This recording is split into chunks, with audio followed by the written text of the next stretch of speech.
Grab a cup of tea or a glass of wine and tune in for Inspired Conversations with publisher Linda Joy. On Tuesdays at 2 p.m. Eastern, Linda creates sacred space for leading female luminaries, empowering authors, heart-centered female entrepreneurs, coaches, and healers. A soulful venue where guests openly share the fears and obstacles they've overcome, wisdom and lessons learned, and the personal journey that led them to the transformational work they do in the world. Inspired Conversations to empower you on your path to authentic, soulful living. Welcome to Inspired Conversations. I'm your host, Visibility Catalyst best-selling publisher, Linda Joy. And, you know, with a name like Joy and all the work that I do in the world with my media brand, you know I am all about inspiring women to live a more joyful and purpose-driven life. And that's why I am so excited to have today's guest with me, because she's all about that too.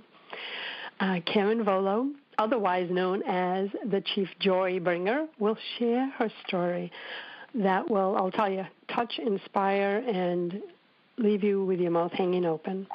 Karin was wrongfully imprisoned, but she found joy during that time, and now she's helping bring joy to the world as an expert in engagement, career, personal, and organizational development. Karin is an expert in, as I shared, all of those the above. She's also the co-author of the international best-selling book, Engage, How to Create a Workplace That You, Your Coworkers, and Your Customers Love. With over 15 years of experience working with international Fortune 500 companies on 2 continents, she has insights on business building, cultural transformation, and high performance. Karin's passion is helping people better their lives through sharing all she has learned on her own journey. And, as I shared, her purpose is bringing joy to the workplace and to the lives of others. Welcome, Karin. Thank you so much, Linda. This is great to actually have a chance to talk with you. And, of course, we're going to be connected in so many ways because we're both all about joy. Oh, yeah. When I saw your message, and, you know, off the air, I was just telling Karin that you first came into my awareness when you wrote your first book, which is about your wrongful imprisonment and that whole journey. And I'll tell you, I was touched and inspired, and I've loved watching everything unfold since that time that we met virtually. So let's go back. How did you find your way to working with joy? Well, yeah, you kind of touched on my personal book that came out. And I'll just tell you that's really been the catalyst to the work that I do today. So I'll give you kind of the quick, short version of it. The book is called 1,352 Days, and that's basically my life journey in, you know, a matter of when my life went from being as fantastic, as fabulous as it could possibly be to 180 degrees to, you know, as unconceivably horrible as it could be. And basically what had happened was I was on a business trip working with a business mentor in the U.S. and was ready to expand out my company at that point throughout Europe, and had this amazing week. And then when I was getting ready to get on the plane to come back home, I actually ended up being taken into custody. U.S. Marshals came and picked me up. And what had happened is that my first husband, who I had divorced many years earlier, he had used my name on documents, and basically I ended up having to sit in, and I was never convicted of anything. I sat in a jail, a high-security jail, for 1,352 days. And it was absolutely the hardest time of my life, one of the worst experiences I've ever gone through. It was, you know, I live in Sweden, and I didn't see my children that entire time. They were 6 and 8 when it started. This happened back in 2006, so basically from 2006 to 2010. I was in a nightmare life and trying to figure out how can I stay in a positive frame of mind. And so during those years, you know, when you read all those self-help books and they've got all those exercises in them, and you think, oh, I'll do those exercises, I'll come back and do them. Well, I did every single one because I had nothing but time on my hands. And so it was kind of finding a way to very consciously work with my feelings, try and stay in a positive frame of mind, use the tools and the exercises of all the books that I read, and really learning how to keep myself in a pretty okay frame of mind given the circumstances I was in, dealing with so much uncertainty and fear and frustration and all those things. And one of the things that I did during that time was really visualize. My charges are dropped, I'm released, I get to go home, and it's just like anytime the fear and all those emotions, the negative emotions would take over, I'd make a conscious choice and say no. I'd switch over to my movie, and in the end, that's exactly what ended up happening. So I know how powerful our minds and our thoughts really are and can be, and I think, when you learn to work with it on a very conscious level, that's when you kind of step into your power and step into that inner courage that we all have. It's just a matter of trying to figure out how do you reach it and get it and actually start to be very conscious on deliberately creating your life. So when I came home after all those years, I knew that I was meant to teach what I had learned, and I was supposed to take it back into the business world, and I just didn't know how that was going to happen. But that's basically what was the catalyst for the work that I do now, and that was kind of how we ended up writing the book Engage as well. So that's to kind of give you the short version of it. Well, your story had really inspired me, and as a mom, I can't imagine being separated from my children. So there's one story just right there, right? The wound and the grieving that happens during that separation process. But there's something that you said, too, about you actually read and did the exercises in the self-help books, because I know I can speak for many of the listeners and myself that, come on, I've read probably thousands of self-help books in the last 28 years of my journey. And I'll be honest, I haven't done every exercise. So that's a message for everyone, by the way, from Karin, that actually do it. Don't just read the book. And so, Karin, could you feel, I know what the end result was, but while you were doing these processes and really learning to shift your mind while you were experiencing hell, right? Fear, you're in this dense energy. Could you feel yourself transforming in the process, or did you not notice your transformation until you were out? No, absolutely. I absolutely could feel it. Because I was working, and what I call this the inner work, and really working from the inside out, I had some very, very profound experiences that made me realize, wow, this stuff works. And I'll give you one example. When you're in that environment, they have these long corridors. They take you to the courthouse. It's underneath, and you have to walk down these long corridors that are filled with holding cells that are filled with people waiting to go to court, and they separate the men and the women. So when a woman walks down this long corridor, the men just whistle and, cat call and all that. And you feel gross. You feel like a piece of meat. And it's just, it's horrible as it is. And then you get that on top of it, right? So I had been studying A Course in Miracles. I actually read that, I think, 3 times while I was in there. It's a pretty dense book to read. But so I was doing some of the exercises from that. And it's basically, in your mind, send out forgiveness, send out love. That's it. And realize everybody's having their own challenges. So, yeah, you can forgive the guards for being, mean or being, how they are. They're just doing their jobs or whatever. And so it's just a lot of inner work and sending out that forgiveness, even without having to say anything, but just in your thoughts. And when I did this, as I was sitting there one day in the court and waiting there and then walking down this thing, and I was just sending this out to everybody, sending out love, sending out, forgiveness, I forgive you, and the mantras. Not one single person gave a cat call. Not one single person said anything to me. And as we turned the corner, the guard looked at me and said, "That was weird. That's never happened." And I was like, wow, okay. And you felt stuff. it.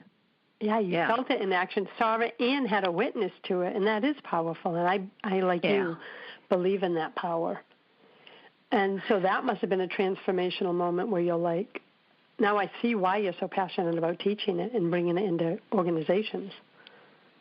Yeah, absolutely. And, when we talk about joy also, I should kind of connect this too, since we're talking about that time. I was meditating about 3 hours a day, and I actually received kind of these beautiful children's books. With all these books I was reading, self-help books, I was able to translate kind of all these bigger concepts like joy, peace, love, forgiveness into a children's book. And the little girl who is, in charge, in the head character of these books, her name is Joy. So that's really kind of how joy came to me. And that's kind of the word. And, just embodying this little girl filled with love. And these books connected me to my daughters on a deeper level, because I was sending them home.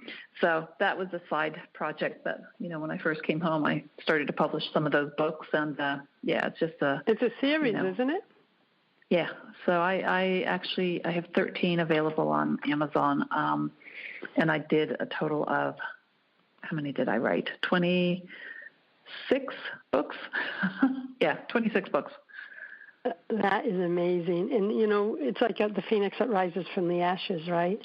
You could have let this story, this whole experience define you in a much less than positive way.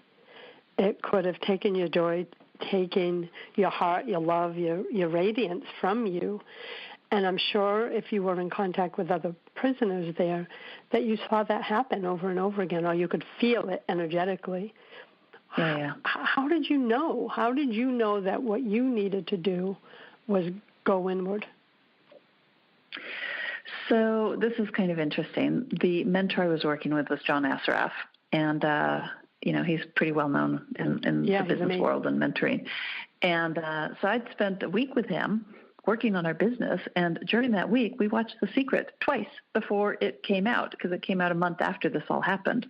So I thought to myself, okay, if anybody has any sort of skills or tools, at least I have that. So I started, working with that. And then, like I said, I read all these other books that really gave me more skills or more tools and more things to work with. And so it really became a pretty transformational inner journey for me while I was there. And how old are your girls now? Now they're 20 and 19, so they've grown up into beautiful women.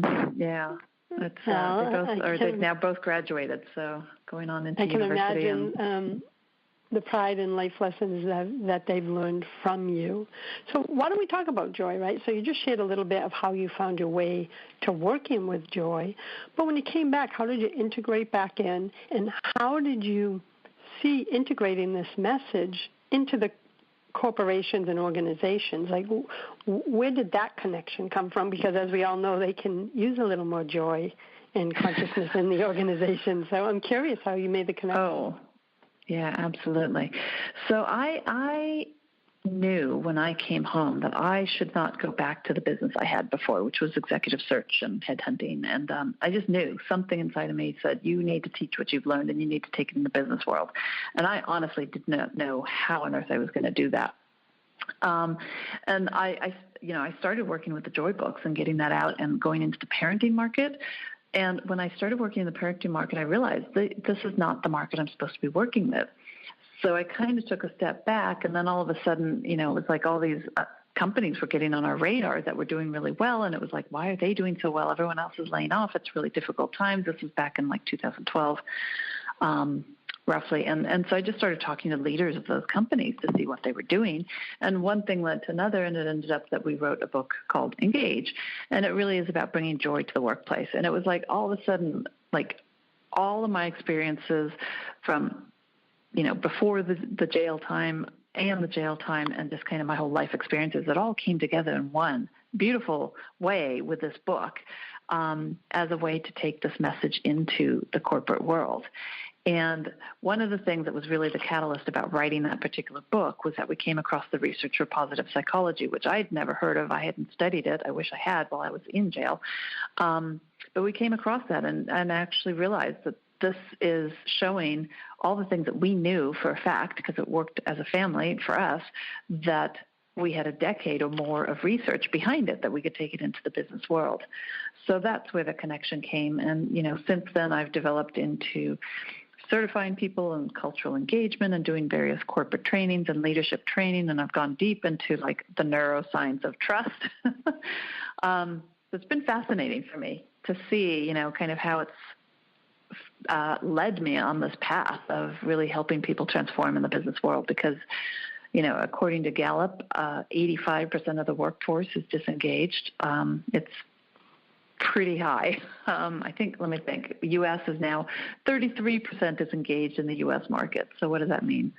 67% are not. So, I mean, there's a huge percentage of people that aren't reaching their full potential at work. Yeah, so that's really what drives me. You used the perfect word, disconnection. And when you were sitting in that cell, could you ever have imagined the life you're living today? And I ask that question because there could be a woman listening on the call right now or listen later on the podcast platforms who are in a dark place in their life, right? And they can't believe there's a way out. And, you know, just from your story and what you've shared so far and me knowing about your other book, man, there's such hope in your story, right? So could you have imagined it sitting in your cell back then? No, absolutely not. To where I am now and the work I'm doing now, absolutely not. I had no idea. All I wanted at that point when I was in that dark place was just to get home, be a mom again, and be with my kids and my family.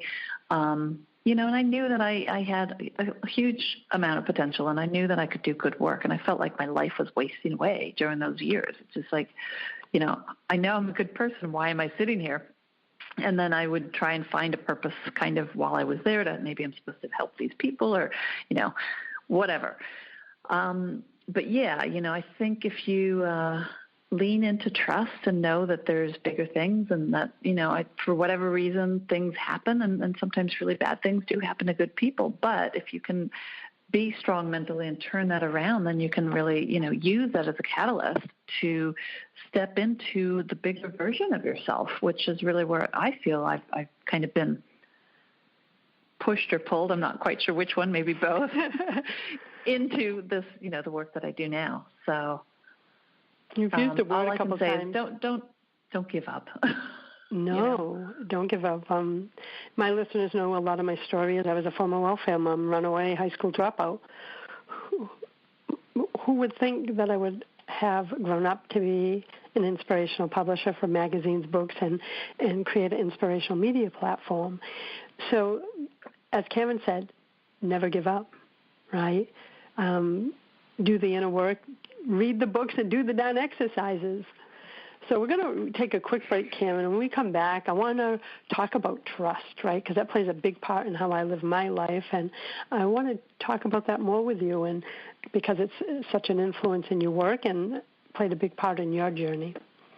And I'll be back in a moment with Karin Volo, Chief Joy Bringer.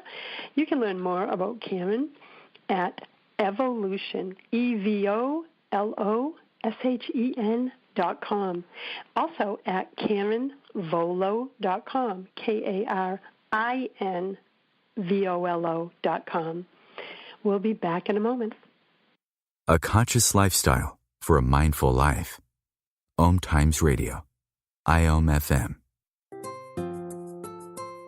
Inspiration for a woman's soul. Aspire Magazine, inspiring and supporting women on the path of self-discovery.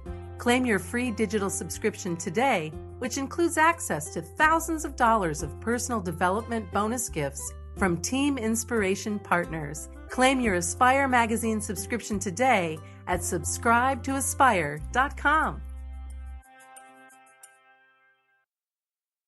Are you trying to get from point A to point B and need a little advice? Connect with the counselors at OMTimes Advisors. Whether you're looking for a life coach or a spiritual intuitive, the advisors participating at advisors.omtimes.com were carefully chosen based on their gifts, skills, and professionalism. OMTimes Advisors, connecting you with the best advisors in the business.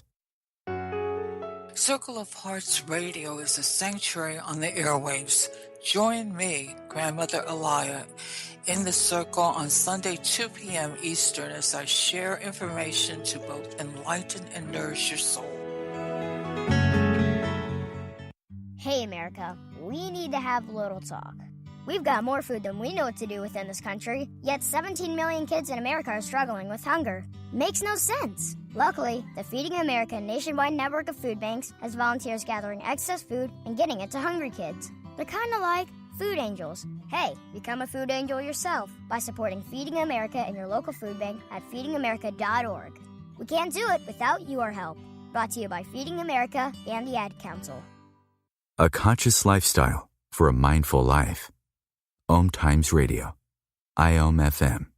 Welcome back. You're listening to Inspired Conversations, and with me today is Karin Volo, author of her most recent book, Engage, How to Create a Workplace That You, Your Coworkers, and Your Customers Love. And Karin, right before the break, you had mentioned trust a couple of times. And it's how I lead my life, especially, there's a lot of fear-based stuff coming at us at all times. And, we can either get taken down that spiral or, for me, stay tuned into trust. Is it during your time, I hate to say in jail, but in jail, that you've tapped into that power of trust when you started visualizing the life you wanted to bring back in?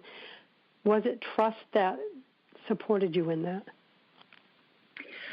To a certain extent, yes. I will say, I've spent a lot of time analyzing my life and the reasons and why is this, happening and all those different things. And trust is probably one of my biggest lessons because I gave my trust away to my first husband, and I shouldn't have. My first impression when I met my first husband was stay away from him.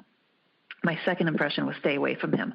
And then over time we got to be friends and basically, I fell in love with this man who ended up being a professional con man and, was very abusive as well. So I didn't trust myself. And it's something that I really try to, even now, what is this, 20 years later, I'm really trying to work on trusting my intuition and trusting my, the feelings that I get, because we get messages all the time. It's just we're not taught to listen to those things.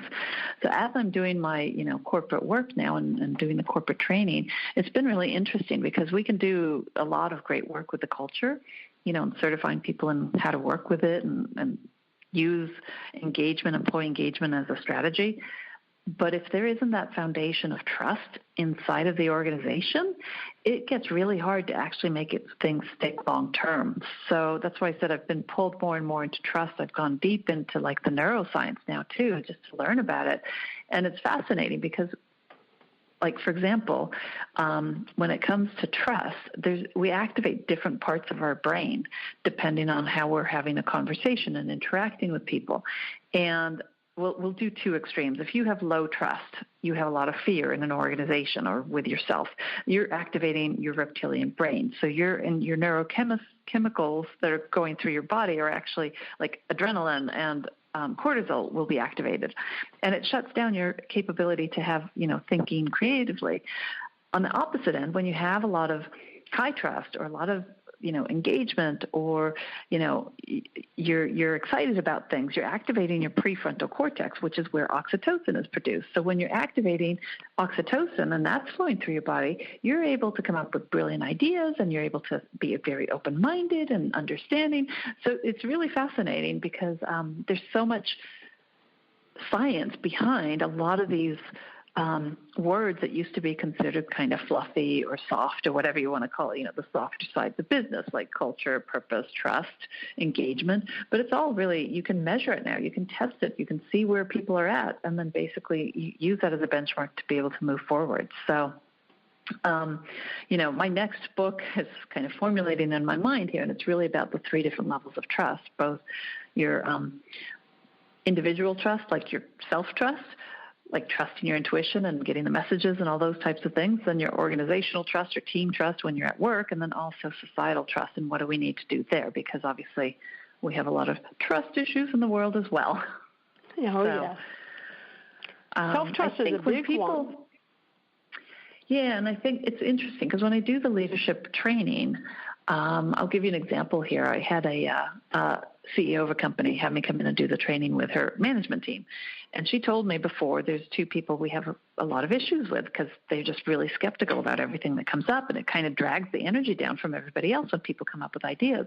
So I was showing them some of these tools that we work with in the training, And they were able to self-identify. And they said, you know what, I see that I am pretty skeptical at times, and I guess it just means I need more information. And they were able to have a conversation without being confrontational, because the person or the two people were able to identify that, yeah, that's right. I guess I'm, closing things down because I'm kind of more on the skeptical side versus very open-minded and high trust. And so it just kind of broke down the barriers, and everybody else was I could just see they were so relieved that, oh my God, these people finally see what they're doing. And now we can start to work on this and move forward and work together as a team on a much stronger basis.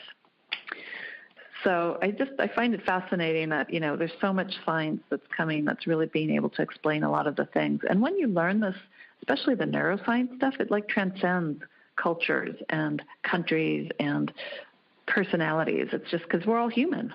So it applies to everybody. That's the beautiful part, because you're integrated and in, so it's more widely accepted. And you're a faculty member on the Institute for Inspired Organizational Cultures, right? As well as a guest lecturer at several universities, an expert judge on employee engagement in both the UK and the US. So I want my audience to know you've spent so much time on this topic, diving in. So tell us, what is the Institute for Inspired Organizational Cultures? Because I just love the word inspired in it, because isn't that where we all want to be, from in spirit, to lead from within? And I'm curious if that's what it means. Yeah, there's lots of different groups out there working on improving the work culture, the work environment, because like I said earlier with the Gallup statistics, so many people are not feeling good at work. And actually, if you look at medical, like doctor visits, this is a shocker here, but doctors have said that 90% of the cases that they see are stress-related. And if you look at that, like 80% or whatever it was of that stress is related to to their jobs or to the workplace. So there's this huge impact that the workplace is having. So, being able to share my message on different platforms is great. And it's kind of funny because, I often say if you write a book, it opens doors you didn't even know existed. So because I wrote this book, Engage, I've been invited to do this judging on 2 different organizations for employee engagement, which is fascinating for me, because then on top of all the companies we end up working with, I can see into, hundreds of other countries or companies in different countries all over the world as to what they're doing with engagement. And it's fascinating. So it's a pretty unique opportunity to be able to take all the exposure and kind of, be able to filter down to how we can really have a positive impact at work. And I'm really big about my favorite thing is finding people who want to make a positive impact and giving them all the tools that they can so that they feel totally empowered to go in and really make a difference. That to me is like, my joy ambassadors. I love them. Well, think of it. It's like a ripple effect, right? The more you empower and give the tools to, they're going to then make an impact, and this creates this beautiful ripple from your work that affects so many more people. So I love that would you call them a joy ambassador? Joy ambassadors, yes. I love that. It's just, I can picture energetically going out there. Now, tell us about your book. I know it's a business book. It's called Engage. But tell us a little bit about it. Who was it written for? The organizational leader? Basically anybody who's passionate about culture and workplace. And the journey to write that book, as I mentioned in the beginning, was all these companies started landing on a radar that were really doing business differently. It was like everybody else was laying people off. It was a very difficult time in the business world, and people were downsizing. It felt energetically heavy. But certain companies were like, okay, what are you guys doing differently? And I started talking to them. So it's companies, in different geographical areas, different industries, and also different ownership structures. And we ended up finding kind of the common thread between all these companies as to what they're doing. And that's what we call the 5 cultural keys to engagement. And it was companies like, Southwest Airlines, Tom's Shoes, Zappos, Virgin, Ben & Jerry's ice cream, all sorts of different types of companies, like I said. And they just seem to be kind of farther along on the path. And what I find in working with so many companies is that a lot of times they say, oh, but that's easy for a small company, or it's not a publicly traded company. And I can show examples of, well, that's not accurate because they're doing it here or they're doing it there. And when leaders of companies see that, they all of a sudden realize, oh, okay, well, I guess it is possible. Maybe we could do it. And that's, coming back to inspiration, you want to be able to inspire others. And it helps to see examples and hear stories of what others are doing. And I like to call that collective learning, because we can learn so much from each other if we share our stories and how we've, made a difference, or what we can do to make people feel better at work. And then you get inspired and you think, I could do that. And then you go back and you test it out and you experiment with it. And if it works, great. And if it does, that's okay. Then you can try something else. Oh, I believe that. I believe that when we see others doing something, it just lights a spark in us of what's possible. It's almost like something was released in us to believe, even though nothing changed from an hour ago. Once you had that information come to you, it's just seeing what's possible then inspires a spark in us, and that's happened to me all over my life. So that's why I love holding these kind of conversations. This conversation will spark something in someone else. So are you spending most of your time now with the work that's in the book Engage, or are you still doing a lot of speaking and messaging on your first book, the book about your personal journey? Or a combination of both? Well, it kind of is a combination of both, because I do a lot of inspirational speaking, but I tell my story in about 5 minutes. And then if anyone's interested, they can read the book.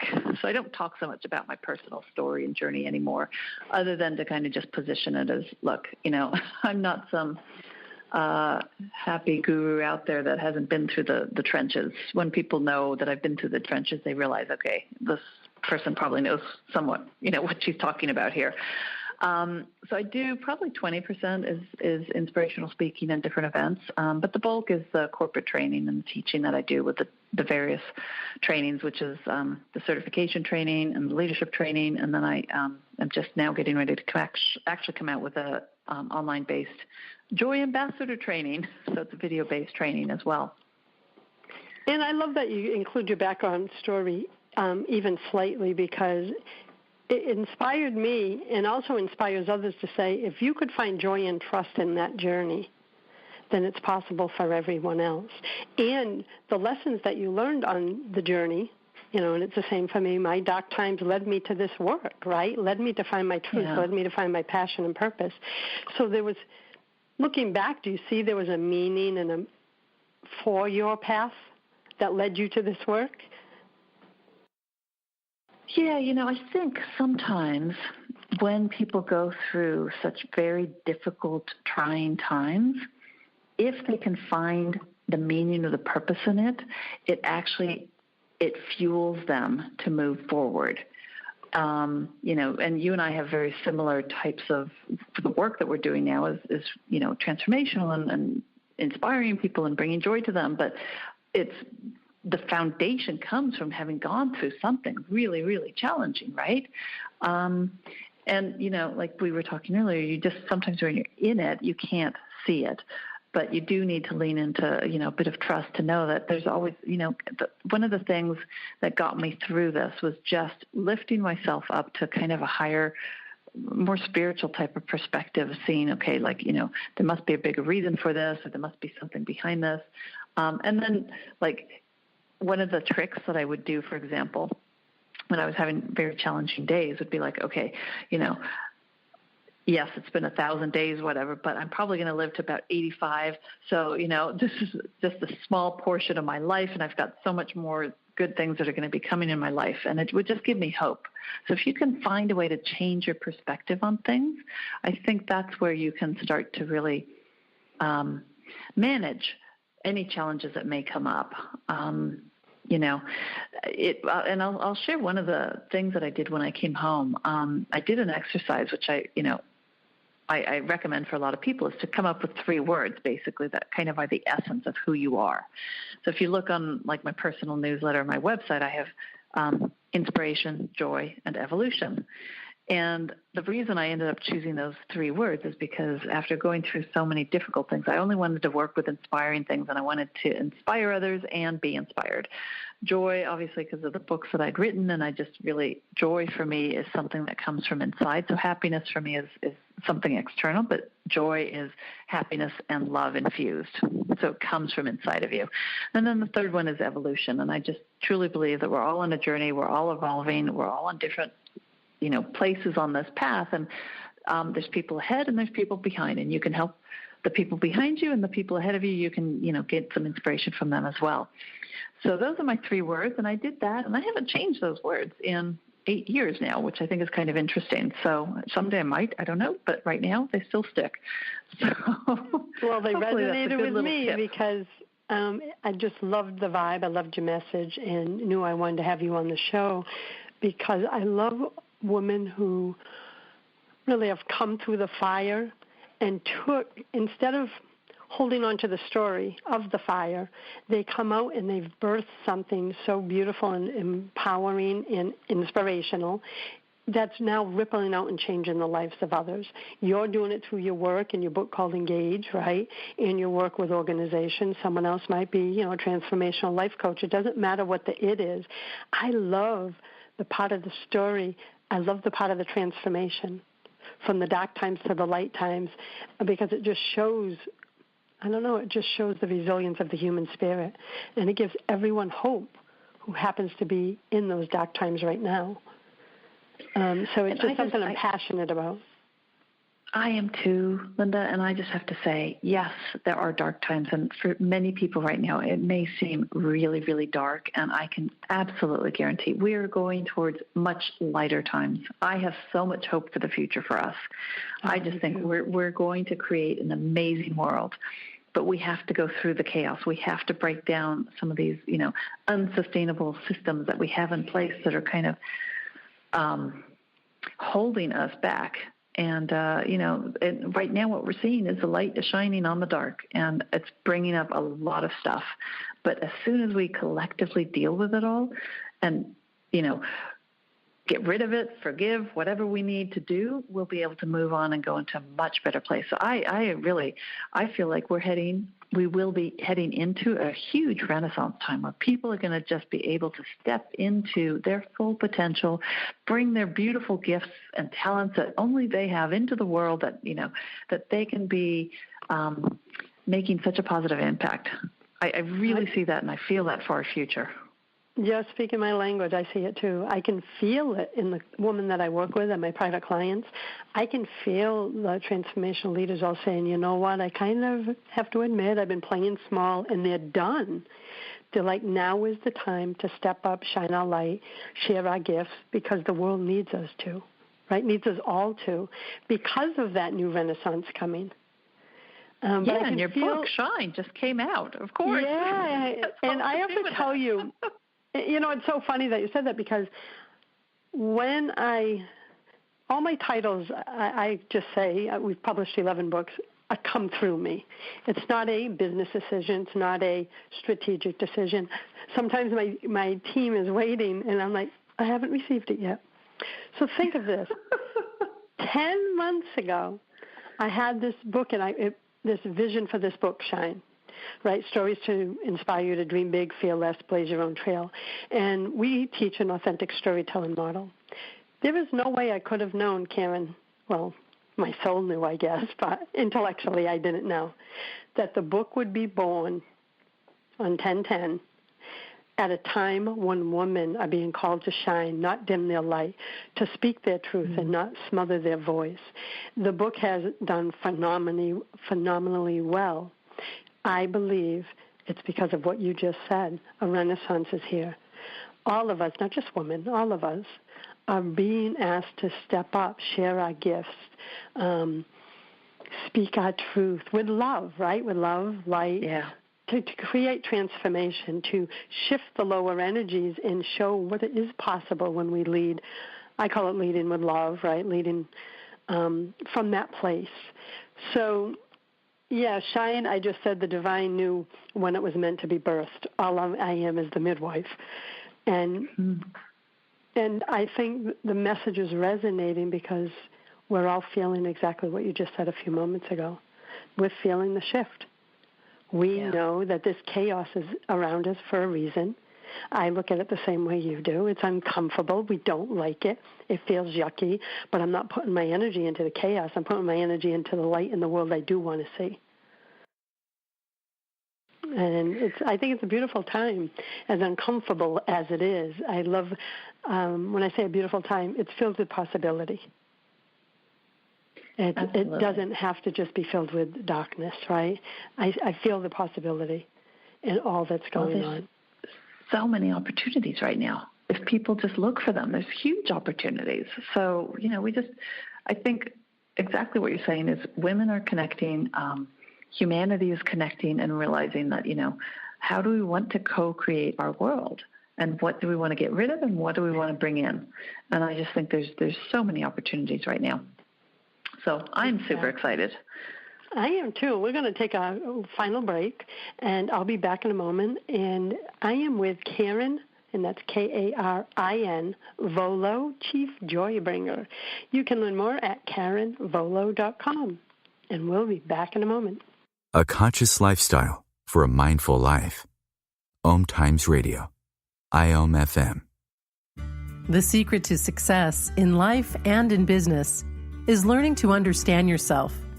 Because the more you can see what is underneath your reactions empowers you to become a more inspiring and impactful leader. Whether you're looking to develop into a more effective leader in your business, organization, family, or relationship, Dr. Katherine Hayes can help you develop your inherent leadership potential using the power of the Enneagram.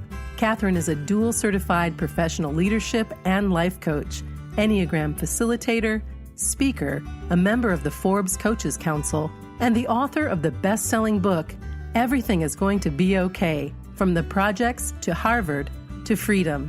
If you're ready to discover how your Enneagram personality type drives your patterns of behaviors so you can be empowered to live and lead with more confidence and ease, schedule a call with Dr. Katherine today at KatherineHayesCoaching.com. Time to read that inspiring book or that blog post you've been meaning to get to? In your busy world, how do you improve yourself and keep your life going? I'm Lisa Kay, and my Between Heaven and Earth radio show can transform your life just by listening. Be uplifted with inspiring topics, positive stories, and ideas that really work. Between Heaven and Earth radio is conscious living for your soul, every Wednesday at 4 p.m. Eastern Time. The number one reason girls drop out of school in sub-Saharan Africa is lack of access to feminine hygiene products. The Pads for Schoolgirls Project, an outreach of Humanity Healing International, is changing this paradigm by setting up sewing programs at schools, teaching girls a vocational skill while producing the reusable pads that help keep them attending classes. The girls pay it forward by making and giving pad kits to other girls in need. To learn more, visit humanityhealing.org. Humanity Healing is where your heart is. This is OTR-FM, part of the IOM Radio Network. Welcome back. You're listening to Inspired Conversations. I am excited to be having an inspired conversation with Karin Volo of KarinVolo.com. And Karin, one of the words you mentioned, you have 3 words that you said are still on your website 8 years later. And one of them was evolution. And I have to ask you, because you spell it differently, what does that spelling and word mean to you? Yeah, so the word evolution is, one of my 3 words is just because we're on this journey and moving on. And when we were naming our company, which is called Evolution, the name actually is spelled EVOLOSHEN. So it's got Volo in it. So it's, the name. But Shen in Chinese also means spirit. So it basically means evolving spirit. And I love that because I work in going into the essence of an organization to get into the heart of the company and really, kind of make the culture into the DNA of the company. So evolving spirit is kind of the back name for the company. It's beautiful because I was drawn to the way you spelled it. I go, I want to hear the personal reason, and that's beautiful. And I didn't know that Shen meant spirit. So thank you for sharing that. Is there any guidance or wisdom in our last segment, tips, strategies, whatever comes to you, that you would like to share with someone that is maybe searching for joy in their career, in the business? Because something you mentioned a while back when you were stating the stats was there's a high percentage of people who suffer from stress-related career and work issues, and I was one of them. What guidance do you have for them? You know, how can they shift it? Some people can't leave their job. How do you shift it internally?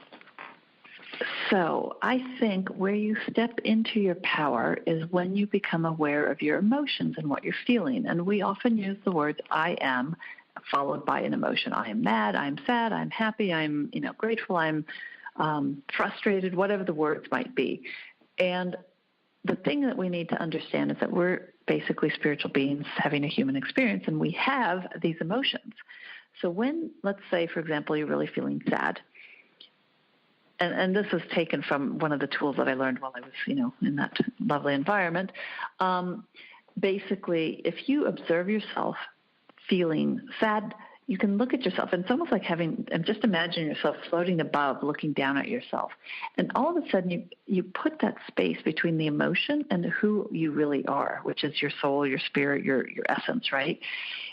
And when I was in jail, I created this tool. It's called the Joyometer, and it's basically what I like to call a mood management system. And it's just bringing an awareness to your emotions so that you can realize, okay, I'm mad. How long do I need to have this emotion? How long does it need to serve me? And in this Joyometer, I basically have the full range of emotions, and it's divided into. It's got a downward spiral and an upward spiral, which is actually called a double helix, which I didn't know when I was doing this, but I found that out afterwards. And the bottom downward spiral is all the fear-based emotions. So it can be from, frustration to anger to sadness to guilt and shame and et cetera. And then the positive emotions are in the upward spiral, and those are all the emotions that come from the state of love. And for me, love is living on vibrant energy, fear is forgetting everything's all right. So basically, when you become aware of your emotions, if you can stay above that neutral line and stay in the positive emotions, the state of love, more than 50%, 51%, 52%, then you're actually going to be bringing in the good things that you want in your life. And the more you can stay above that line, the better, the happier you'll be able to be and have more positive things coming into your life. So what we need to understand is that it's okay to have all these emotions, and it's okay to feel them, and we need to feel them. So if you get mad, get mad. If you get frustrated, but then don't stay there that long. You don't need to carry that. You can let it go. It's like carrying, all this baggage with you. It gets heavy after a while. So, you just drop it and move on in life, and it lightens your load. So, yeah, I think working with the Joyometer is basically it's a way to make your emotions kind of visible for you so that you're very aware. And then when you're feeling a certain emotion you might not want to be feeling, you can start to think, well, what would it take for me to feel better? What can I do? Okay, let me go, help somebody in need, or let me, have my favorite ice cream, or who knows what, something that'll make you feel better. And then soon enough, you'll find, wow, I am feeling a lot better. So I think it's just a matter of everyone taking ownership. Well, we have to take ownership. For so many people are stressed and overwhelmed, but we really have to take ownership and say, okay, what do I need to do? I need to get out. It's a sunny day, a beautiful autumn day. I need to go out and enjoy the sunshine while I have it, and go do it. Yeah.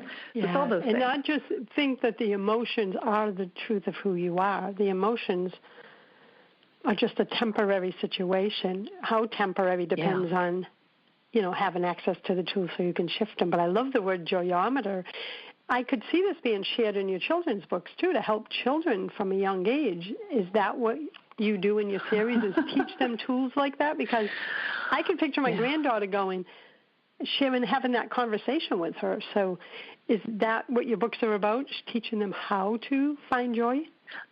Yeah, a little bit. Yeah, definitely. It's kind of funny you would mention that because that's, I have a gifts page for everybody if anyone's interested in connecting and getting this. And I do give it out as a free gift on my personal website. That's karinvolo.com/gifts. And you can get the Joyometer. And on that, you'll actually get a recording that gives you the backstory of how I developed this. And it's related to my children.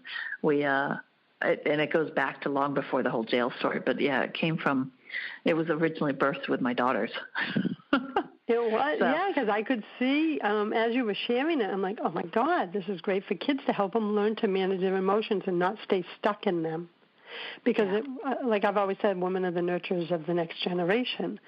And, a lot of us, I'll speak for myself, our family unit didn't have the tools to teach us, right? So with you sharing that tool, I'm like, okay, everyone, I'm going there now, actually. I'm like, can't lose that URL. So let me give that URL. It's Karin, and that is Karin, Volo.com/gifts to claim your gifts. And I'm here now. Ooh. You got the Joyometer, Live in Your Highest Purpose quiz. You have some great gifts here. So everyone, I invite you to head over to karinvolo.com/gifts to claim yours. And I think just as you described the tool and how to use the Joyometer, to me it's empowering because it gives us a choice, even though sometimes we like to say we don't want the choice. Like, the choice isn't mine. I'm angry. I'm upset. The choice is always ours. And that was the biggest life lesson that I found, that I'm not the victim to my emotions. I have the choice. I can feel them. I can process them. And I can also have the power to let them go. Oh, that is just so, I think once you learn that, Linda, that is where you step into your power. It's freeing because I've made a conscious choice not to be angry, not to be bitter. I've worked a lot on forgiveness. I focus on love. I choose love over fear. That's like my second motto is choose love over fear. And when you make that conscious choice, all of a sudden you're like getting back in the driver's seat of your life. You're in control. You're in charge. And circumstances may be crazy around you, and you might not be in control of the circumstances, but you're absolutely, without a doubt, have the opportunity to be in control of how you're going to react to things. Yeah, and you can choose to be very, you can choose to be very, reactive or proactive. And, that's where the power comes in again. So that's how I changed my life. We're learning. Yeah. And just by us sharing these things. Exactly. And to teach our children this at a young age so they don't have to wait till they awaken at 30, 40, or 50 years old, right? Yeah.